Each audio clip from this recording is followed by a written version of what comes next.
What if your voice was the very thing that made people doubt you? Imagine walking into a room full of strangers, all eyes fixed on you, and before you even speak, they've already decided you don't belong.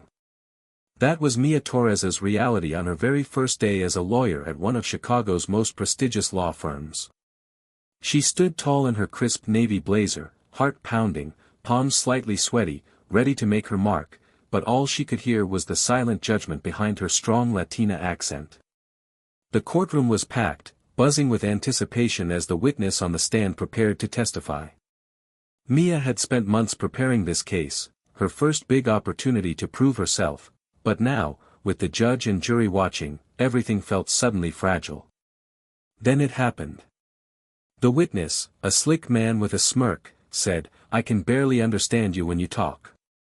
Maybe you should stick to what you know, sweetheart." A ripple of laughter echoed from the gallery, and Mia's cheeks flushed hot, not just from embarrassment but from a deep sting she had carried all her life. But instead of shrinking back, something inside her flared. Hit subscribe and leave a comment with where you're watching from. This story might just spark a new beginning. What's one thing that always pushes you forward, even when things get tough? She almost wanted to say aloud. This was her moment to fight, not just for the case, but for respect, for dignity, for the right to be heard. Her voice, once mocked, would soon command the courtroom. Mia grew up in a small town on the outskirts of Los Angeles, the daughter of hardworking immigrants who taught her the value of perseverance and family above all else. Her father, Carlos, worked double shifts at a factory, while her mother, Elena, balanced a cleaning job and raising 3 kids. Their home was filled with Spanish conversations, the smell of homemade tamales, and stories of hope from a homeland left behind. But at school, Mia learned that her accent marked her as different, a target for teasing that chipped away at her confidence. Still, she never let those moments define her. Instead, they fueled her dreams of becoming a lawyer, someone who could stand up for others like her, who felt invisible or unheard. When Mia got accepted to a top law school, it felt like a victory, a validation that she belonged. But entering the big city legal world brought a new set of challenges. At the firm, she often found herself the only person who looked like her or spoke like her. Colleagues whispered behind her back, clients questioned her abilities, and opposing lawyers dismissed her with a wave of their hand. The courtroom, a place where she had imagined herself thriving, sometimes felt like an arena where she had to fight twice as hard. The case she was handling involved a community activist wrongly accused of fraud, a man whose fight for justice reminded Mia of her own family's struggles. She had poured her heart into the investigation, gathering evidence, interviewing witnesses, and preparing every detail. But as the trial began, the mockery of her voice threatened to overshadow the facts. Yet, Mia refused to let that moment break her. She took a deep breath, steadied her hands, and launched into her cross-examination with precision and passion. Each question chipped away at the witness's credibility, and slowly, the courtroom's attention shifted from her accent to her intellect.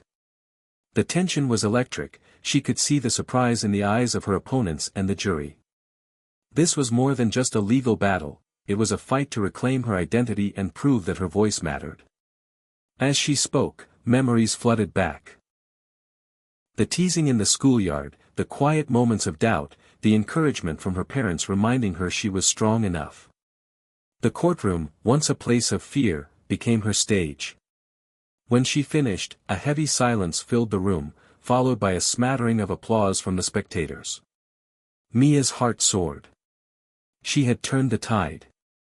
What if you suddenly lost everything and had no one by your side? That question haunted her late at night, but it also fueled her determination. This story is about resilience, about finding strength in the face of prejudice, and about how one woman's voice can change the course of a courtroom, and maybe even the world. Mia's journey was just beginning, and the challenges ahead would test her in ways she never expected. But one thing was clear, her accent was not a weakness. It was her power. And no one would ever silence her again. Mia Torres wasn't born with a silver spoon or a privileged name. She was raised in a small, cramped apartment in East Los Angeles where every corner echoed with the sounds of her parents' native tongue and the bustling city outside. Her earliest memories were filled with the scent of her mother's cooking, rice simmering on the stove, tortillas warm and fresh, and the steady hum of her father's old radio playing Spanish ballads. Carlos and Elena, her parents, had left Mexico years before, chasing the American dream with nothing but hope and hard work. Carlos worked nights at a local factory, his hands rough and calloused but gentle when they held Mia as a child. Elena cleaned offices during the day, her soft voice soothing Mia through nightmares and tears. Growing up bilingual was a gift and a curse. At home, Mia spoke Spanish freely, laughing and arguing with her siblings in the language of her heritage. But at school, her thick accent and occasional slip-ups made her an outsider. Kids would mimic her voice, twisting her words into jokes. "What did she just say?" they'd whisper. Sometimes Mia tried to speak English perfectly, swallowing her natural cadence, trying to erase the sound that set her apart. But it never quite worked. Despite the teasing, her parents always reminded her that her identity was something to be proud of, a bridge between two worlds. Her father told stories of their ancestors, of bravery and resilience, planting seeds of strength in Mia's heart. Yet beneath that pride was the ache of knowing she didn't fully belong anywhere, too American to be Mexican, too Mexican to be American. School was a battleground. Teachers praised her intelligence but sometimes dismissed her because of her accent or her background. She watched classmates with ease navigate social circles she could barely access. Still, Mia excelled academically, fueled by a fierce determination to rise above the labels. By the time she reached high school, she had become a top student and an active member of the debate team. Here, she found her voice, not perfect, but powerful. She learned to argue with conviction, to turn her differences into assets. One teacher, Mrs. Reynolds, took special interest in Mia, encouraging her to apply to college and chase her dreams beyond the neighborhood she knew so well. College was another world. Mia attended UCLA, the first in her family to go to university, and the weight of that responsibility was immense. She juggled classes, part-time jobs, and family expectations, always carrying the unspoken hope that her success would change her family's future. There, she met Alex, her first love, a fellow student who admired her passion and tenacity. Their relationship was tender but complicated by Mia's insecurities about her accent and background. Alex sometimes struggled to understand her cultural references, and Mia wondered if she had to change to fit in. But Alex also taught her to embrace her whole self, to see her voice as a unique gift. When Mia graduated with honors, she set her sights on law school. The decision was born out of a desire to fight injustice, to give a voice to those silenced by society. Her parents beamed with pride, though they worried about the challenges she'd face in a profession dominated by privilege and tradition. Law school was grueling. Mia faced professors who doubted her capabilities and classmates who looked down on her as an outsider. She studied late into the night, fueled by memories of her family's sacrifices and her own dreams. Along the way, she joined student organizations focused on social justice and immigrant rights, finding a community that understood her struggles and ambitions. The law was more than rules and cases, it was a tool for change. When Mia landed her internship at the firm, she thought the hardest part was behind her. Instead, the real battle was just beginning. From day one, she was confronted with subtle, and not so subtle, prejudices. Colleagues whispered about her accent in the break room, clients hesitated to trust her advice, and opposing lawyers mocked her in court. She remembered the first time a partner in the firm told her, "You might want to soften that voice if you want to make it here." Each comment cut deep, but Mia refused to be defeated. She worked harder, learning every case detail, preparing for every trial like it was the fight of her life. The tension between who she was and who she was expected to be weighed heavily on her. Friends urged her to tone it down, to speak more like the others. But that would mean losing a part of herself. Her parents reminded her that her roots were her strength, that the same voice that made others uncomfortable was the one that could break down barriers. One night, after a particularly brutal day of work where a senior attorney openly criticized her in front of others, Mia sat alone in her tiny apartment, staring at the framed photo of her family. Tears came, not from weakness, but from the release of years of pent-up frustration. She whispered to herself, "I am enough." That night marked a turning point. Instead of shrinking, Mia decided to own her story. She reached out to a mentor, a retired judge named Helen Matthews, known for her fierce defense of civil rights. Helen saw potential in Mia's passion and resilience and took her under her wing, teaching her not just the law, but how to wield her voice as a weapon of justice. Through Helen's guidance, Mia learned courtroom strategy, how to read juries, and most importantly, how to stand tall in the face of doubt. When she was assigned her first case, a community activist accused of fraud, Mia saw it as more than just a job. It was a chance to prove herself, to fight for someone who reminded her of her own family and the struggles they endured. Preparing for trial, she worked late nights, chasing leads through neighborhoods where fear and hope collided. She encountered hostility from some, but also kindness from others who saw her as a champion. In the courtroom, Mia had to navigate a delicate balance, asserting herself in a space where every misstep could be magnified, especially with her accent as an easy target. But with every argument, every piece of evidence presented, Mia's confidence grew. She remembered the days she was mocked and refused to let that voice be silenced. Her passion was not just for winning the case, but for breaking the cycle of prejudice and invisibility. This backstory is not just about the struggles of a young woman with an accent, it's about the complexity of identity, the collision of cultures, and the courage it takes to claim your place in the world. Mia's journey is a mosaic of moments, pain, pride, love, and determination, that shaped her into the fierce advocate she was becoming. Her parents' sacrifices, her battles with self-doubt, her triumphs in the face of bias, all contributed to the woman standing now, ready to take on the courtroom and change the narrative forever. Mia's first months at the firm were a whirlwind of new faces, complex cases, and the constant hum of office politics. Every day was a test of endurance and will. The firm's corridors echoed with whispered doubts about her abilities, and the tension between her and some colleagues grew palpable. It wasn't always overt hostility, more often, it was the quiet exclusions, the meetings she wasn't invited to, the eye rolls when she spoke, the subtle undermining in casual conversations. One morning, as she prepared for a critical client meeting, she overheard two senior attorneys mockingly imitating her accent, their voices dripping with disdain. The sting was sharp, but Mia swallowed her hurt and focused on the work ahead. She knew this was only the beginning.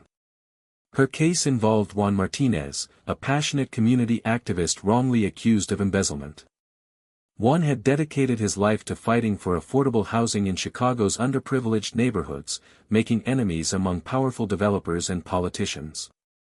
Mia believed in his innocence fiercely, but every obstacle she encountered seemed to grow larger. During depositions, opposing counsel exploited every opportunity to belittle her, focusing less on facts and more on her background and accent. The courtroom became a minefield. At a pre-trial hearing, an opposing lawyer interrupted her mid-argument with a snide remark, "Maybe if you spoke English properly, we wouldn't have to waste time clarifying your questions." The judge gave a brief, uncomfortable glance but said nothing. The room's atmosphere shifted. Mia felt the weight of invisible walls closing in, but she refused to back down.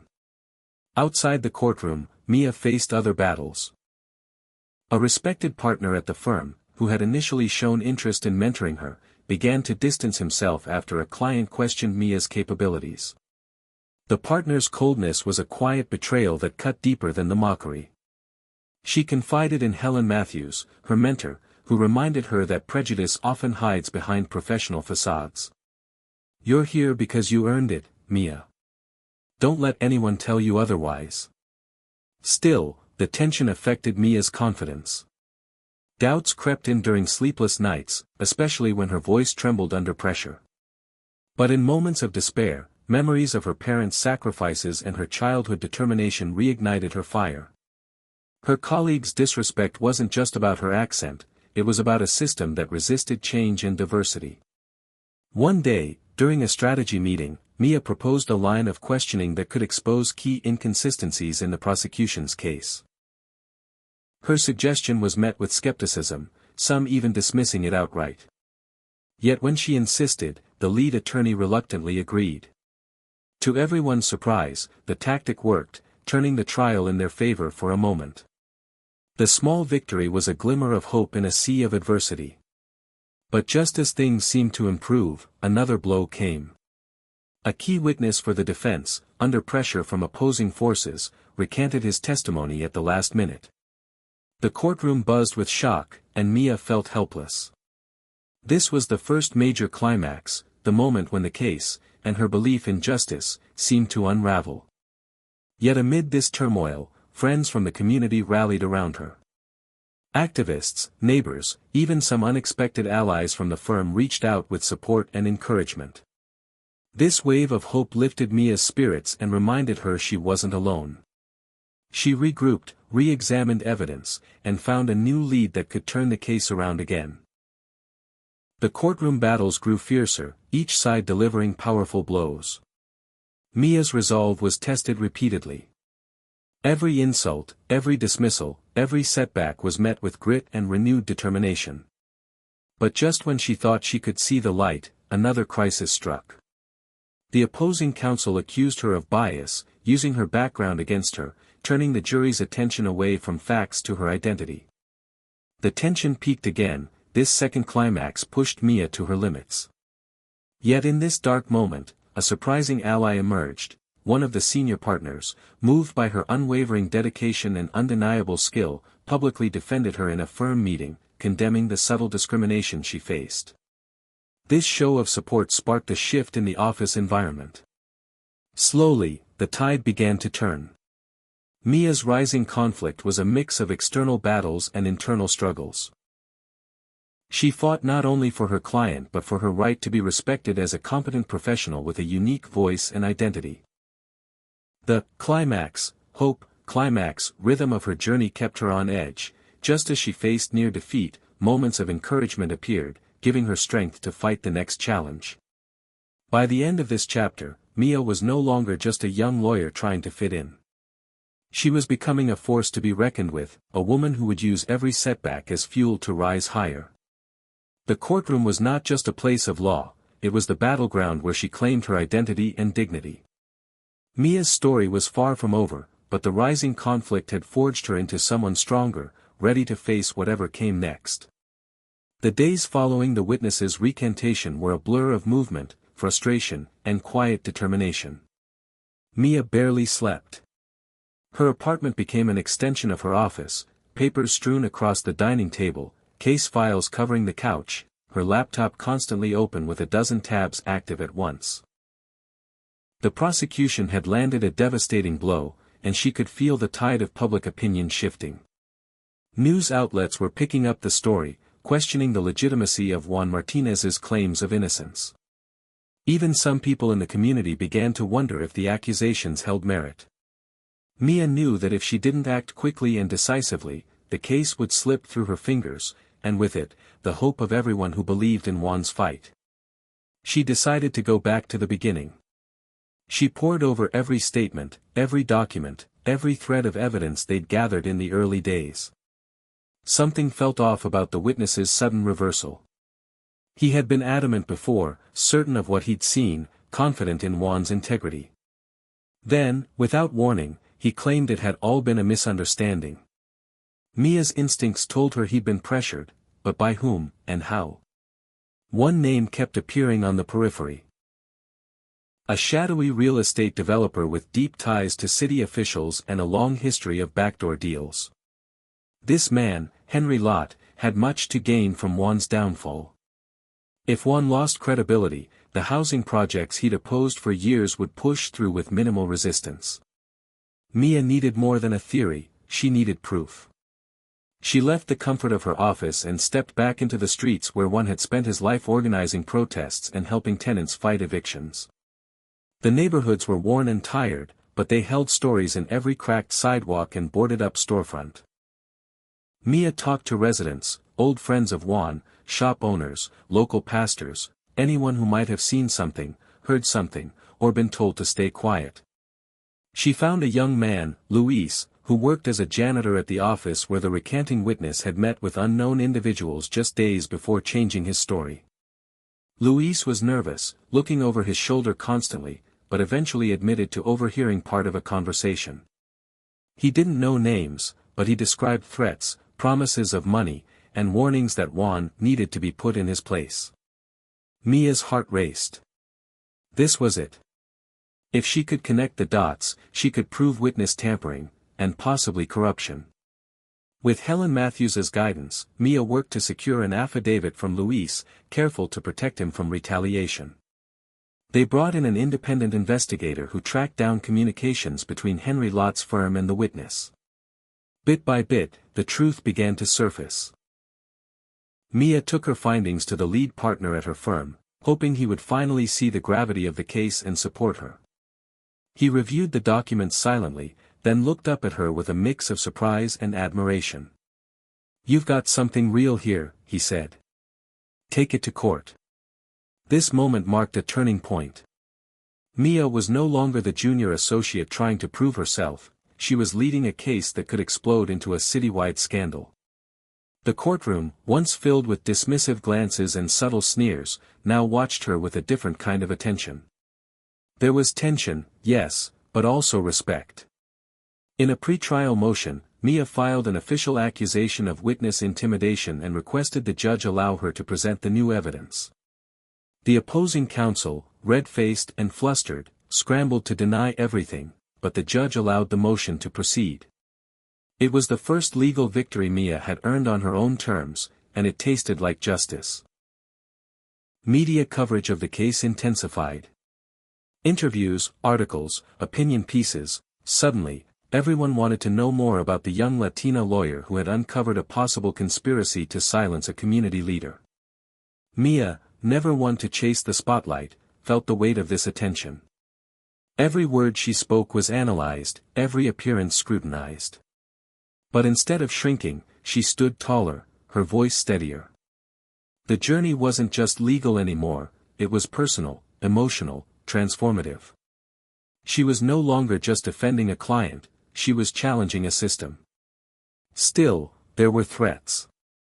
Anonymous calls to her office, strange cars parked near her apartment, messages warning her to back off.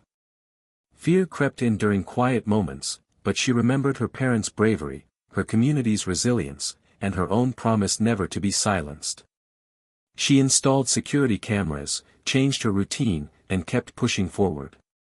Juan, who had grown increasingly despondent, began to smile again. "You remind me of why I started all this," he told her one evening, tears in his eyes. "You make me believe we still have a chance."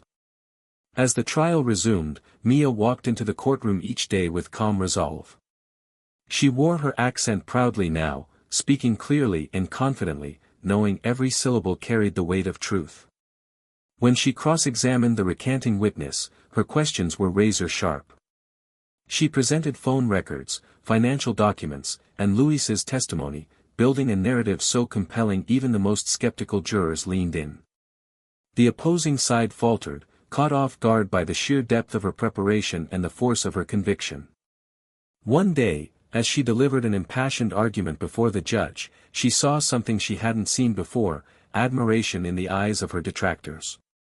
The transformation was real. This was no longer about whether she fit the mold. She had reshaped the mold. She had taken every insult, every dismissal, every whispered comment, and turned them into fuel for a fire that refused to burn out. Her journey had taken her from a frightened first-year associate to the center of one of the most important trials in the city. She had traveled through self-doubt, humiliation, betrayal, and fear, but emerged with something stronger than confidence, conviction. The courtroom became a battlefield, but also a proving ground. Every closing argument, every objection sustained, every raised eyebrow turned to a nod of recognition reinforced one truth: Mia belonged here. Not in spite of her accent or her heritage, but because of them. Her perspective, her passion, her roots, they were not liabilities. They were her edge. As the trial neared its conclusion, the city was watching. Reporters camped outside the courthouse. Law students followed the case like a legal drama. Young women of color began reaching out to Mia online, sharing their own struggles and thanking her for being visible, for being fearless. Helen Matthews watched it all with quiet pride.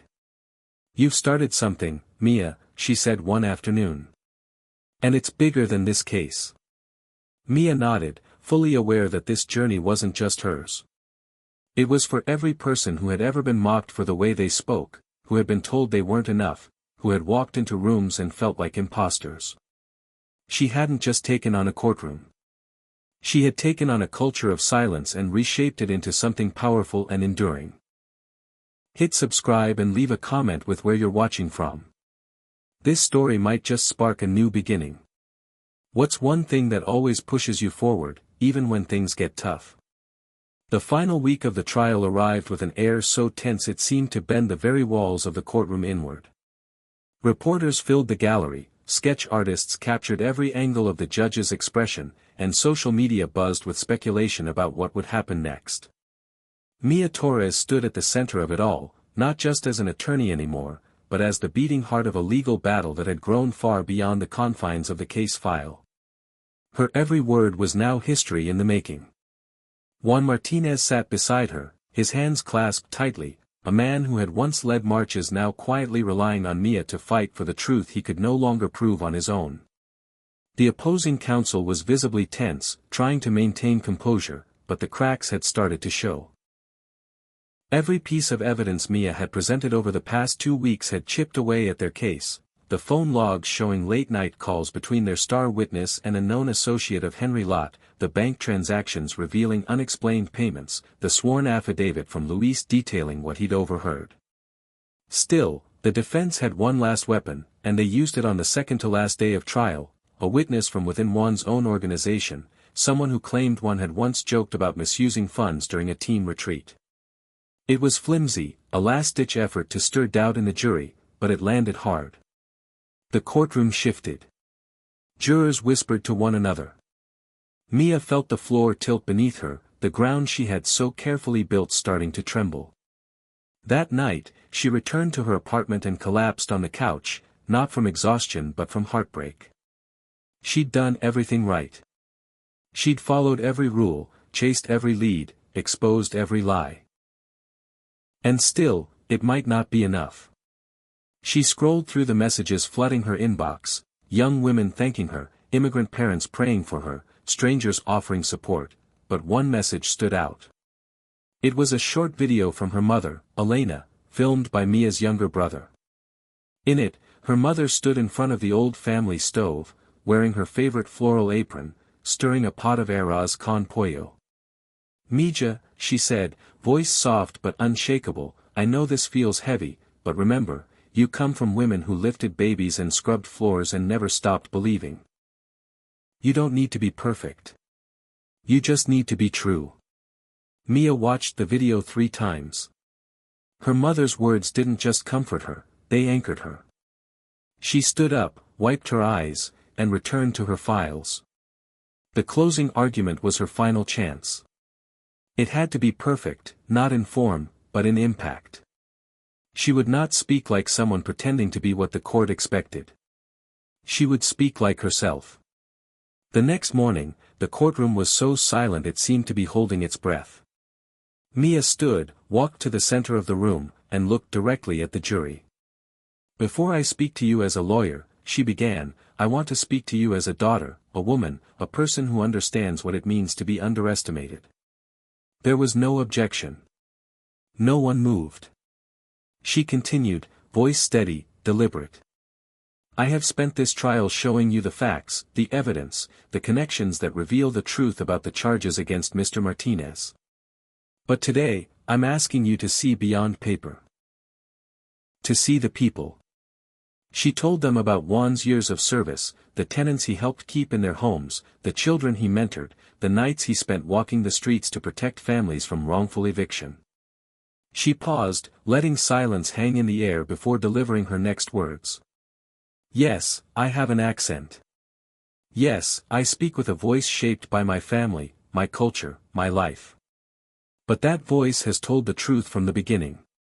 And it's telling you now, Juan Martinez is not guilty.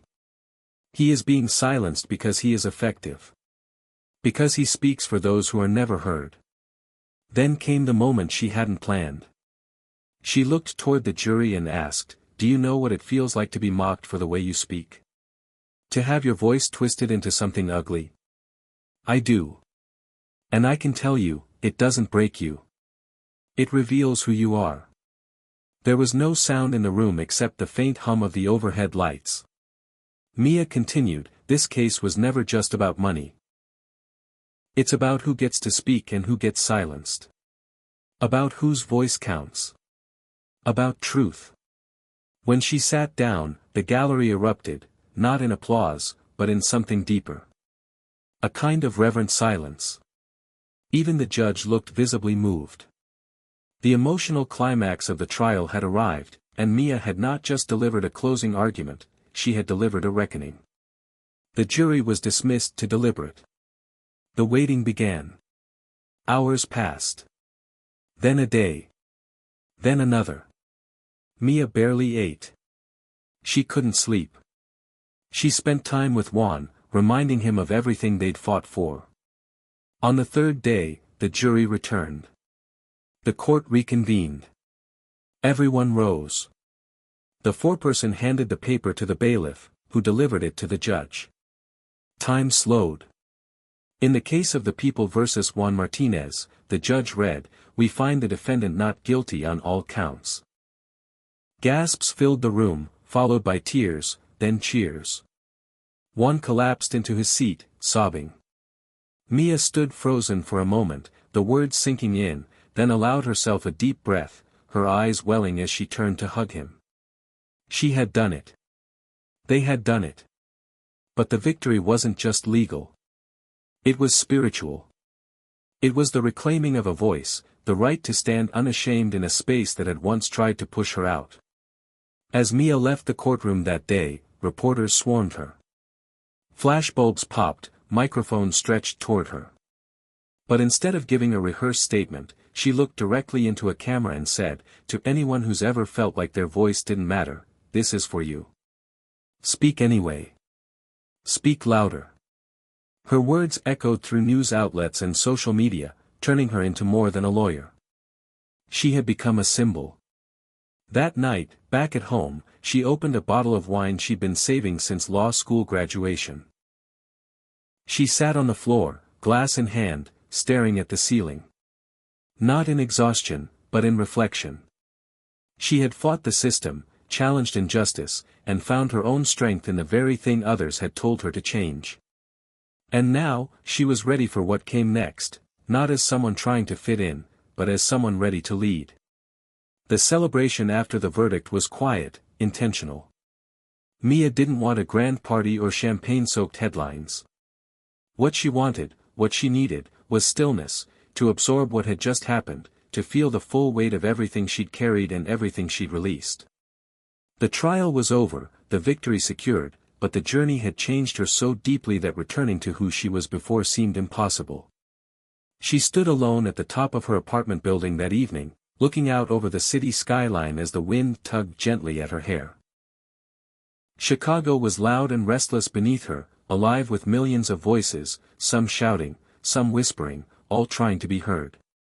For the first time in a long while, Mia felt at peace with hers.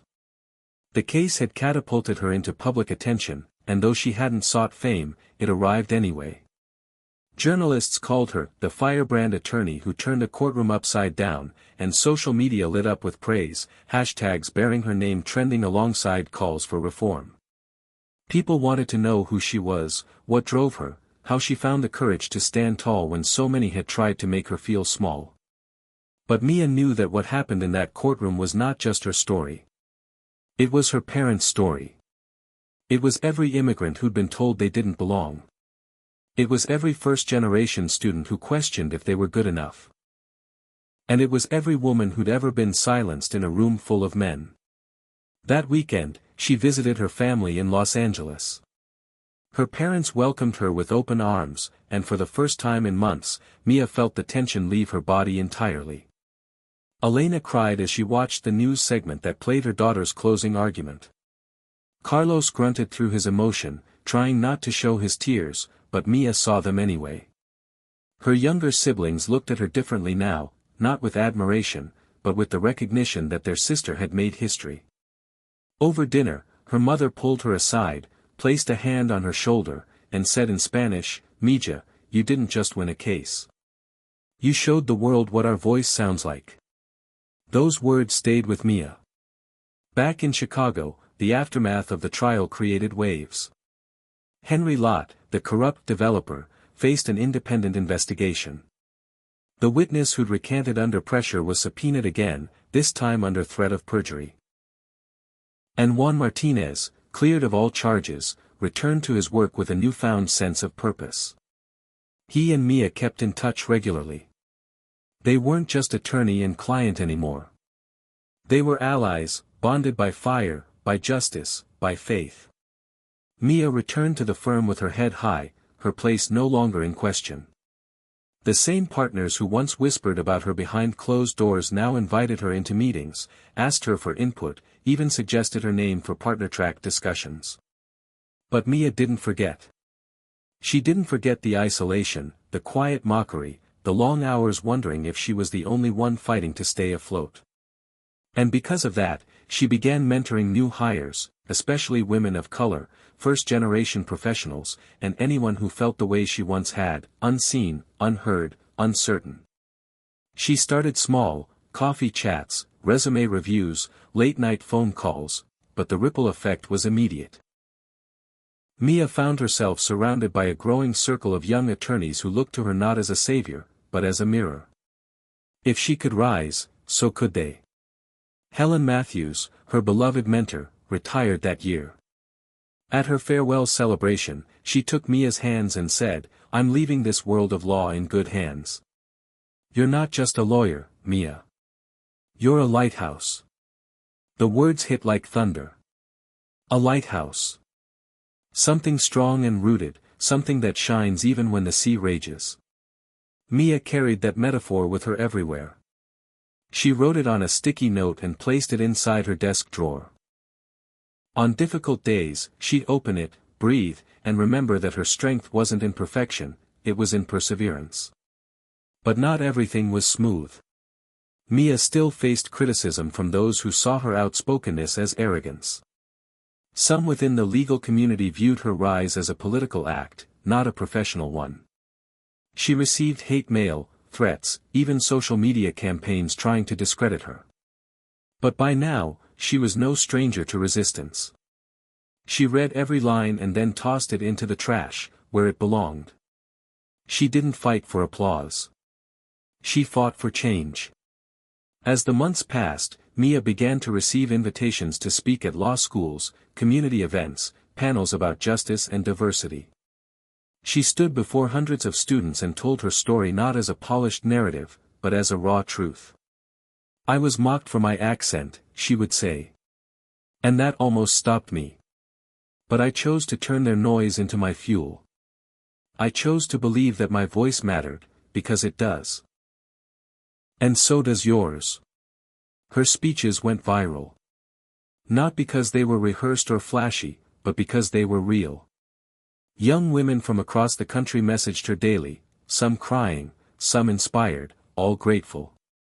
One girl wrote, "I never thought I could be a lawyer until I saw someone who sounded like me win in court." Mia saved that message in her inbox. She read it on the hard days. She wasn't married yet, wasn't in a serious relationship, but she'd started to open her heart again. Love, like justice, required vulnerability. And Mia was learning that strength didn't mean carrying everything alone. It meant knowing when to let others walk beside you. Her world was growing. Her power, once doubted, now shaped the way people around her thought about leadership, integrity, and what it meant to be truly heard. One evening, long after the sun had dipped behind the skyline, Mia sat on her office balcony and whispered to herself, "This is just the beginning." And it was. Because she'd only just begun to transform the world one courtroom, one story, one voice at a time. Life is full of surprises, but love, of truth, of self, of community, will always lead the way. Mia returned to the courtroom not long after the Martinez case, this time not as a reluctant underdog but as a recognized leader. The name, Mia Torres, now carried weight in legal circles, a fact she hadn't quite grown used to but understood the responsibility of. With each new case, she brought the same conviction, the same fire, but now there was a deeper calm within her. She no longer fought to prove herself. She fought to uphold what she had already proven, that her voice had power. One particular case brought her face to face with a challenge that felt strangely personal. It involved a young teacher named Angela White, a single mother wrongfully terminated from her job at a public school after she reported a senior administrator for harassment. The school district had painted Angela as unstable, citing her emotional state, erratic behavior, and communication problems. Mia sat across from Angela in the initial client meeting and immediately saw the reflection of her former self, a woman forced to second-guess her worth, whose voice had been twisted into a weapon against her. Angela spoke in a trembling voice, careful with her words, afraid that even the way she phrased her sentences might work against her. "They said I was too emotional. Too reactive," Angela said. "That I was, hard to understand." Mia's hands clenched under the table. She knew this tactic well. It was the same language that had once been used to undermine her. "You're not too emotional," Mia said, locking eyes with her. "You're human. And you have every right to be heard." Taking on Angela's case reopened wounds Mia thought had long healed. The opposing legal team included one of the attorneys who had mocked her during her first year at the firm. He barely recognized her now, or perhaps he did and simply couldn't reconcile the Mia he remembered with the formidable advocate sitting across from him at the negotiation table. Mia took it in stride. She no longer needed to demand respect, it arrived unspoken, earned. During discovery, Mia uncovered a pattern of complaints against the administrator Angela had reported. Multiple teachers had filed grievances over the years, but none had moved forward. They'd been silenced, their records scrubbed clean, their reputations quietly dismantled. Mia gathered their stories, carefully, respectfully, building a coalition of truth. What began as one woman's case became a collective reckoning. As they prepared for trial, Angela's confidence grew. She spoke more assertively, held her head higher. Mia saw the shift and felt the quiet joy of knowing she had helped someone rediscover their power. "You showed me it was okay to speak," Angela told her one evening after a long prep session. "Even when they try to shut me down, I still get to speak." The courtroom battles echoed with familiar tones. Mia's arguments were precise, sharp, infused with purpose. She knew how to frame language, how to dismantle coded attacks, how to expose the subtle sexism and classism hidden in legal jargon. Her accent never wavered. She leaned into it now, not out of defiance, but out of pride. During cross-examination, Mia caught the administrator in a lie so blatant the entire courtroom reacted. She calmly presented an internal memo contradicting his sworn statement, then paused just long enough for the impact to land before moving to her next point. By the time closing arguments came, the case had become more than just about employment law. It was about voice. About truth. About the cost of silence.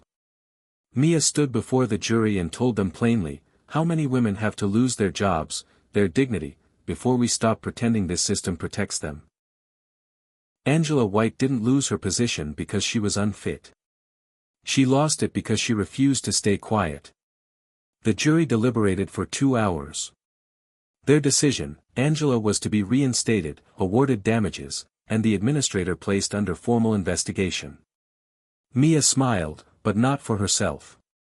She smiled because another woman walked out of that courtroom knowing that her words mattered. That night, Mia sat with Helen Matthews at a small jazz bar. Helen had come out of retirement for one night only to celebrate. They sipped red wine, the music humming low in the background. "You've become the mentor now," Helen said with a grin. I just try to pass it on, Mia replied. Like you did for me. Helen looked at her, serious now. You're doing more than passing it on. You're changing what this profession looks like, what it sounds like. That idea settled into Mia's chest like warm light. She hadn't set out to become a symbol. She had only wanted to survive, then to belong, and finally to lead. Now, it was happening. People were listening not just to her voice, but to what that voice represented. The next week, Mia was invited to speak at a national conference on legal reform. Standing at the podium in front of hundreds of attorneys, judges, and law students, she began with a question. What if the next great legal mind doesn't speak the way you expect them to? What if they sound like your neighbor? Or your nurse? Or your grandmother? The room quieted. I was mocked for my accent once, she continued. Told I wasn't articulate enough. Told I was too passionate, too emotional, too different. But I'm still here. And now you're listening. The applause that followed wasn't just appreciation, it was affirmation. And when she left the stage, young women swarmed her, eager to talk, to share, to ask how they could find their voice too. Mia stayed for hours, listening, hugging, offering every bit of herself that she could. Because she remembered. She always remembered. A month later, she launched a scholarship in her mother's name, the Elena Torres Voice Forward Fellowship, for first-generation law students committed to social justice. The first recipient, a daughter of a migrant worker from Arizona, cried when she met Mia, saying, "You made me believe I could do this." Mia hugged her and whispered, "You don't just belong. You're needed." She returned to her apartment that night, looked in the mirror, and didn't see a scared girl trying to hide her roots. She saw a woman who had built her life not in spite of her voice, but because of it. And that voice was no longer fighting to be heard. It was leading. The months rolled forward, and with each new case, each speech, and each act of mentorship, Mia Torres felt the quiet tug of something deeper, legacy. The word used to feel too distant, too grand, like something carved into stone for people who had died long ago. But now it lived in every email she received from a student who had chosen law because of her story, in every courtroom she stepped into and felt her presence no longer questioned, in every young attorney who stopped her in a hallway and said, "Thank you for speaking up." It wasn't just about the work anymore, it was about what remained after the work was done. And legacy, she discovered, didn't start with a headline or a plaque. It started with choices made in silence, when no one else was watching. She had a decision to make. Her firm, which had once debated whether she was even a good fit, now wanted her to join the partnership officially. It was everything she had once dreamed of. Influence, leadership, the power to reshape policy from within. But accepting it came with expectations. Long hours, less time in the courtroom, more time at a boardroom table where decisions were made but lives were not seen. It also meant aligning with partners who had never understood her purpose, who smiled now only because she'd become profitable, visible, a media darling. Helen Matthews, though retired, still met with her weekly, and when Mia told her about the offer, Helen's advice was simple. Power is only worth having if it lets you keep your voice. Don't let them turn you into their idea of you. That night, Mia stayed at her office late, pacing, thinking, sifting through the decisions that had brought her here. The same accent that once made judges arch their brows now echoed across podcasts and law panels. Her story was being taught in university classes. And still, something inside her resisted becoming a name on a brass door just for the sake of it. She didn't want to sit at the table if it meant abandoning what brought her there. So she made a choice. The next morning, she respectfully declined the partnership offer. Instead, she announced her decision to start her own practice, one built from the ground up, rooted in advocacy, driven by community, and unapologetically centered on people who'd never had legal protection in their corner. The news shook the legal community.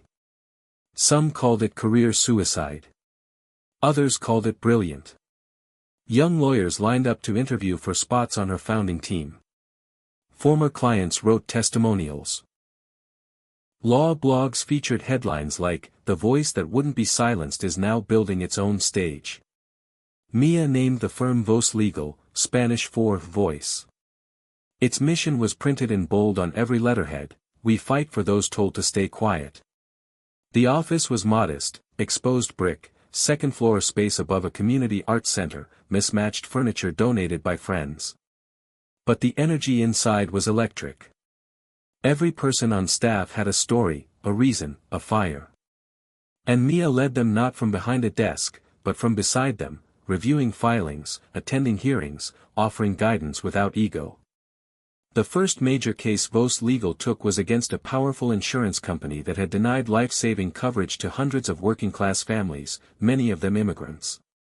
It was a legal labyrinth, filled with red tape and corporate defense teams, but Mia wasn't intimidated. She knew how these systems worked now. She knew where to dig. Her team worked around the clock, fueled by passion, coffee, and the conviction that they weren't just trying to win, they were trying to right something deeply wrong. Media returned quickly to the story. "Mia Torres strikes again," one headline read. But this time, the spotlight didn't distract her. She focused on the clients, the mothers who'd lost children, the fathers who had worked 3 jobs only to be told their illness wasn't covered, the teenagers translating legal terms for their parents at kitchen tables. She held town halls, translating complex legal terms into real language, empowering people not just to follow the case, but to understand it. The opposing side underestimated her. They thought she was just one voice with a small team and a borrowed office space. But Mia knew something they didn't: one voice, when true, echoed louder than 1,000 rehearsed arguments. She built her case piece by piece. Internal memos, customer testimonies, whistleblower interviews. When it was time to go to trial, she stood in front of a courtroom not unlike the one where she'd first been dismissed, and this time, she owned it from the start. "We are not here to talk about policies," she said in her opening. "We are here because people were denied help when they needed it most. We are here because this system gambled with human life and expected no one to speak up. But someone did. And now, here we are." The trial stretched on for weeks. Opposing counsel threw everything at them: delay tactics, procedural tricks, character attacks. But Mia stayed grounded. Her voice never cracked. Her accent never faltered. And her facts never failed.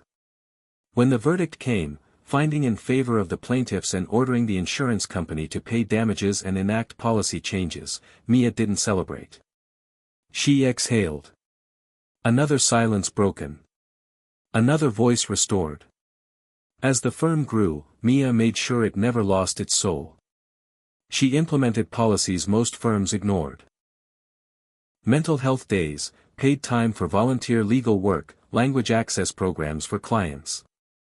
She wanted Voz Legal to be the kind of place she had once needed, a place where people could bring their full selves and be heard. Her team, a mix of idealists and warriors, began winning cases that other firms wouldn't touch. Housing discrimination, wage theft, language access violations. With every win, the mission deepened. Mia was invited to testify before Congress on immigrant legal rights. She met with senators, led national conversations, but always came back to Chicago, to her office with the creaky stairs and the worn-out coffee maker and the team that believed in something bigger than billable hours. One evening, alone in her office, she pulled out the letter she'd written to herself during law school, a time capsule of her fears and hopes. It said, "I'm scared. I'm tired of trying to sound like everyone else. I hope I make it. I hope I don't lose who I am." She smiled. She hadn't lost it. She'd found it. And she'd used it to build something that didn't just echo her voice, but amplified others. Legacy, she realized, wasn't about what people remembered when you were gone. It was about what people did with the strength you gave them while you were here. And as long as she had a voice, she would keep giving it. The firm was thriving. Vos Legal had grown from a tiny office above a community center into a beacon of justice that extended across the state, with pro bono clinics, legal literacy workshops, and a fierce reputation for punching above its weight. But with every expansion, with every headline and invitation, Mia felt something she hadn't expected: pressure. Not from the outside, she had made peace with that kind of scrutiny, but from within. The higher she rose, the more she was expected to carry. And the truth was, she was tired. Not tired of the mission or the clients, but tired in her bones, tired of the late nights and emotional weight and the constant emotional translation between her heart and the law. She started missing dinners, rescheduling coffee with friends she used to lean on. She brushed off texts from her siblings, promising to catch up soon. The young attorneys she mentored still came to her, still glowed in her presence, but she started feeling the subtle disconnect between what she was giving and what she had left. Legacy was beautiful, but it was heavy. Mia didn't know how to ask for help without feeling like she was slipping. One day, after a particularly brutal arbitration case where the judge had questioned the credibility of a domestic worker who barely spoke English, Mia sat in her car outside the courthouse for almost an hour. Not crying. Not angry. Just blank. For the first time in years, she questioned whether she could keep doing this. Whether her voice still had the strength to carry everyone else's. That evening, she finally returned a call from her mother, who had left 3 voicemails over the past 2 days. Elena answered on the first ring. "Mija," she said gently, "you sound like you're carrying the world again." Mia laughed, but it cracked. "Maybe I am." Her mother didn't rush to comfort her. She just listened. And then she said something that took Mia by surprise.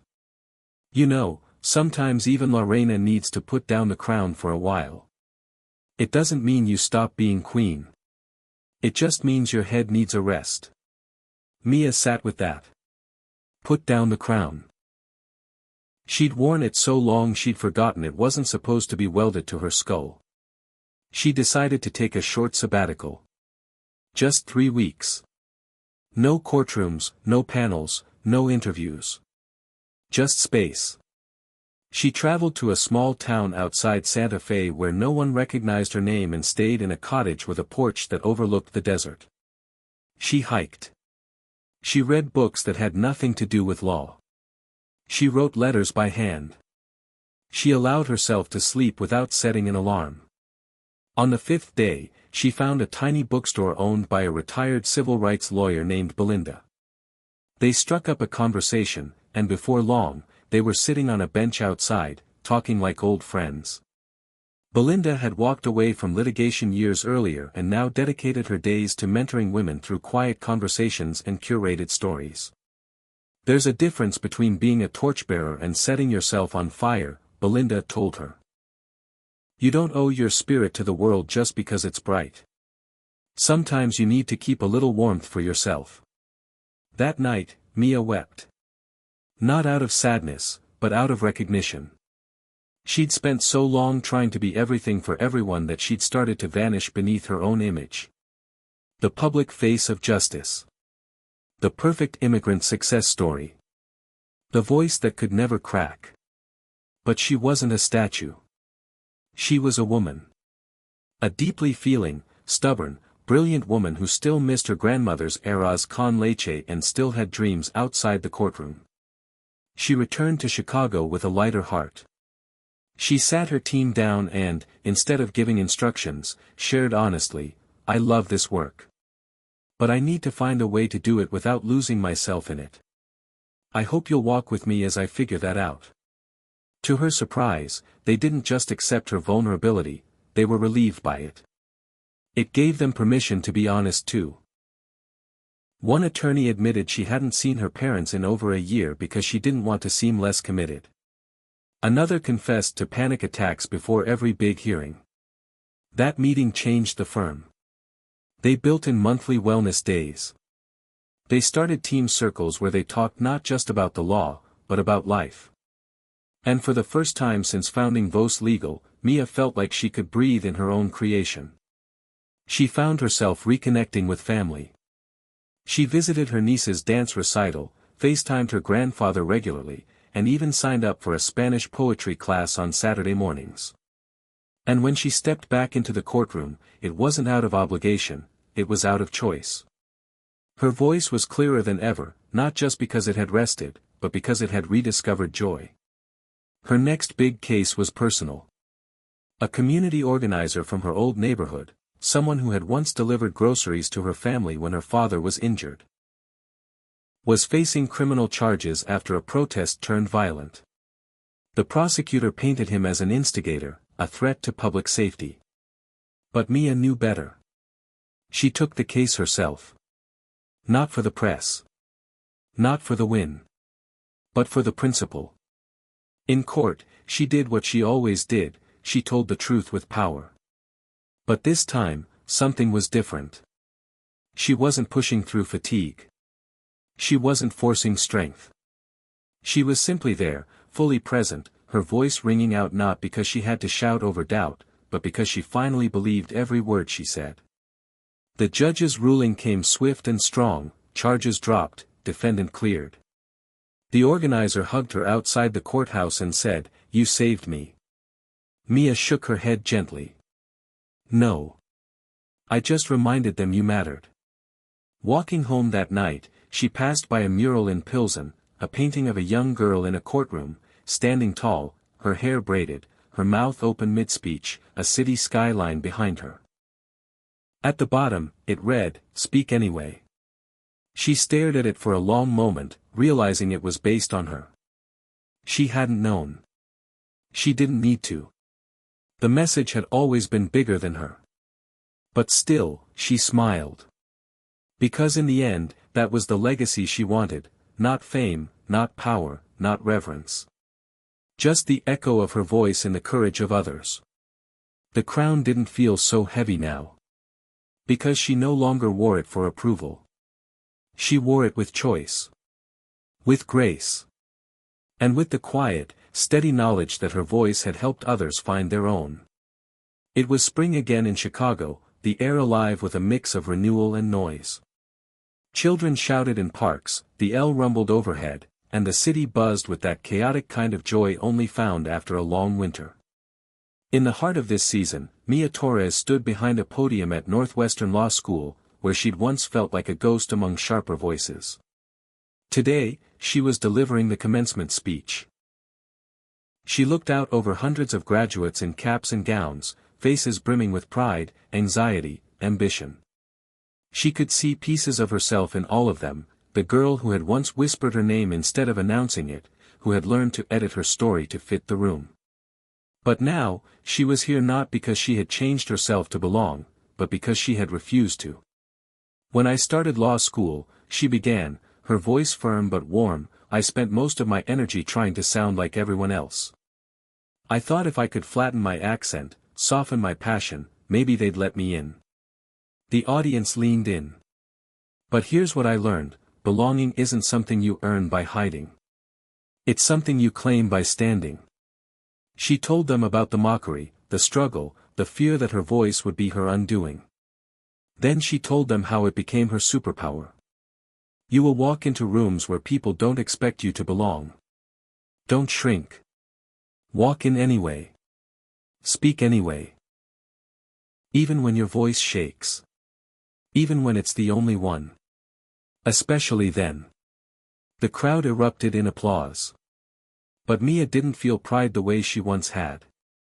This moment wasn't about recognition. It was about resonance. It was about planting something inside others that might bloom long after she'd stepped off that stage. Back at Vos Legal, a new generation of lawyers had begun to emerge. Some came straight from law school, bright-eyed and raw. Others had left corporate firms to do work that aligned with their values. One associate, Jordan, a black woman from Mississippi, had been particularly close to Mia since joining. She reminded Mia of herself, brilliant, composed, but carrying the quiet burden of feeling watched, measured, othered. After a difficult deposition, Jordan had walked into Mia's office, shoulders tense. "I keep thinking maybe I'm not cut out for this," she confessed. That if I just kept my voice down, made less noise, things would go smoother. Mia got up, closed the door, and sat across from her. Do you know what they said about me when I started? She asked. They said I was too emotional. Too loud. Not neutral enough. And that my accent made people work harder to understand me. Jordan blinked. But I didn't change for them, Mia said. I got louder.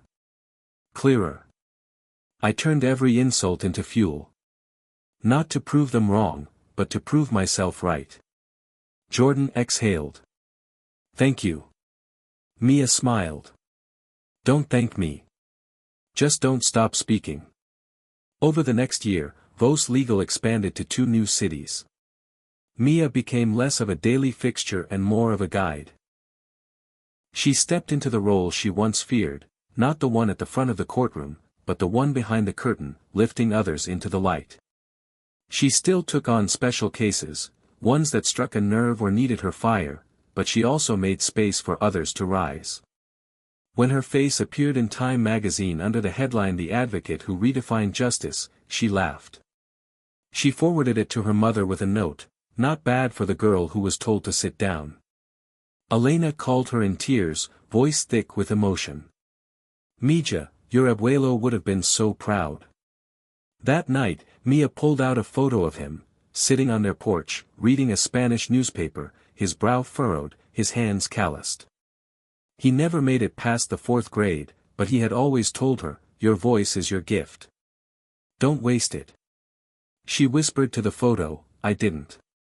As she approached her 40th birthday, Mia began reflecting more deeply, not with sadness, but with curiosity.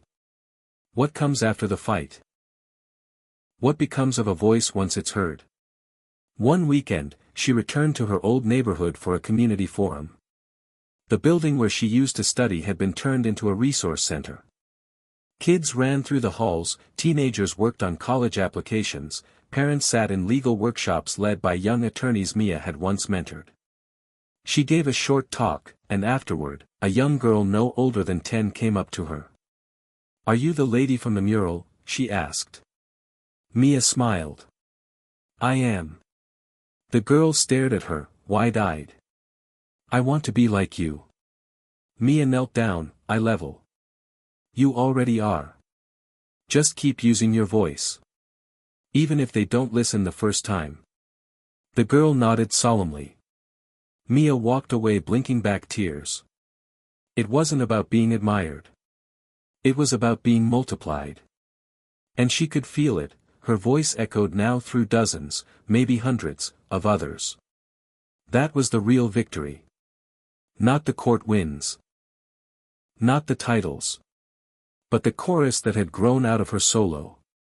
In the quiet of a Sunday morning, Mia sat on her apartment balcony with a cup of coffee, watching the sunrise paint the city gold.